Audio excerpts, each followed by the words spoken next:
Gaya ng makapigil hiningang performance ng mga bilanggo sa Cebu, marami rin ang bumilib sa Human Star Formation na binuo ng 13,000 estudyante ng De La Salle University, Dasmariñas. Target nilang makagawa ng bagong world record. Bahagi ito ng Lasallian Festival ngayong taon. Dinaig ng Lasal ang naitala nilang formation noong nakaraang taon na nilahukan ng 10,000 estudyante.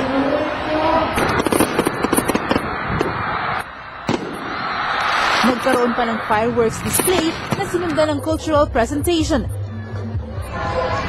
Layunin ng festival na makakalap ng pondo para sa scholarship program ng paaralan. Para sa Bandila, Rod Macenes.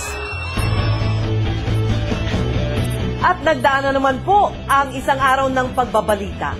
Isang araw na bahagi na ng kasaysayan. Sa ngalan ng bayan, sa ilalim ng nag-iisa nating Bandila.